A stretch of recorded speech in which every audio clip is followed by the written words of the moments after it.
Supreme court of Pakistan में आज होने वाली फैजाबाद धरना केस की समाअत के दौरान वजारत दिफा IB की नजर सानी अपीलें वापस लेने की बुनियाद पर खारिज कर दी गईं। पेमरा के चेयरमैन की तरफ से भी नजर सानी दरख्वास्त वापस लेने का कहा गया, लेकिन वो अदालत में इस बात का जवाब ना दे सके कि किसके कहने पर यह दरख्वास्त दायर की गई थी। चेयरमैन पेमरा सलीम बेग ने किसी भी दबाव से इनकार किया।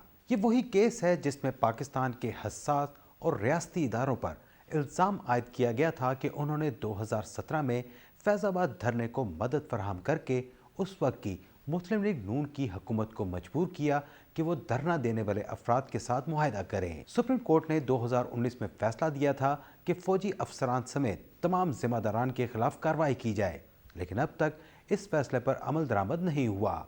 बुध को सुप्रीम कोर्ट में समाअत के दौरान उस वक्त के चेयरमैन पेमरा अबसार आलम ने कहा कि साल 2017 में उस वक्त के ISI के DGC मेजर जनरल फैज़ हमीद ने इन पर मुख्तलिफ चैनल्स को चलाने या रोकने के हवाले से दबाव डाला था। अबसार आलम का कहना था कि वो सियासत में इदारों की मुदाखलत के खिलाफ हैं और इस बारे में हर सच को सामने लाएंगे। मेरा मकसद किसी के ख़िलाफ़ कार्रवाई करवाना नहीं है। मेरा मकसद सिर्फ ये है कि सच सामने आए। और जस्टिस अतर मिनल्ला साहब ने एक बहुत अच्छी बात कही अपनी ऑब्जर्वेशन में। उन्होंने कहा कि आपके इस बयान ने इस मुल्क के निज़ाम को एक्सपोज कर दिया है। अफसर साहब, आपने जो था उस वक्त उनके खिलाफ लेटर्स तो लिखे, लेकिन आप उस वक्त भी तो इदारे को छोड़ भी तो सकते थे। आपने उस वक्त इदारा नहीं छोड़ा। छोड़ना इलाज नहीं है। मैं छोड़ने को तो मुल्क भी छोड़ सकता था, मैंने मुल्क नहीं छोड़ा।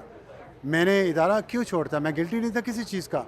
आज वक्त ने साबित कर दिया 8 साल बाद कि मैं सच्चा था और मेरे ख़िलाफ़ जितना मीडिया ट्रायल हो रहा था वो गलत था, वो झूठा था, और अल्लाह ने सबका सच सामने ले आया है। अभी मज़ीद सच सामने आएगा इंशाल्लाह।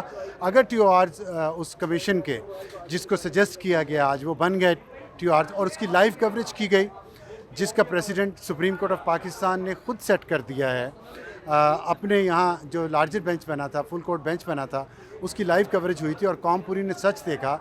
और हमारे मुअज़्ज़ज़ जजेस बार बार उन्होंने आज भी कहा सब लोगों को कि सच बोलें, क्योंकि truth will set you free.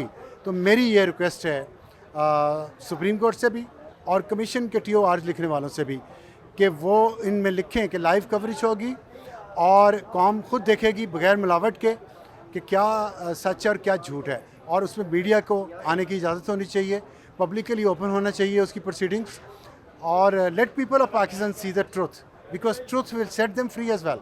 साहब, आपने जनरल फैज़ हमीद और बाकी लोगों के नाम लिए, आपके पास उनके अपना स्टेटमेंट के अलावा आपके पास एविडेंस मौजूद है उन तमाम अफराद के खिलाफ? मैं सच बोलता हूँ हमेशा, मैं इससे ज़्यादा कुछ नहीं करता। लेकिन सर, सबूत तो अदालत तो सबूत पे चलती है ना।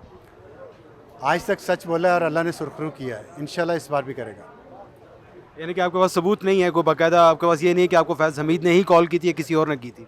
ये मैंने कब कहा है? आपने आपकी स्टेटमेंट में है कि आपको फैज़ हमीद ने कॉल की 92 न्यूज़ के हवाले से। मेरे पास सबूत नहीं है या हैं।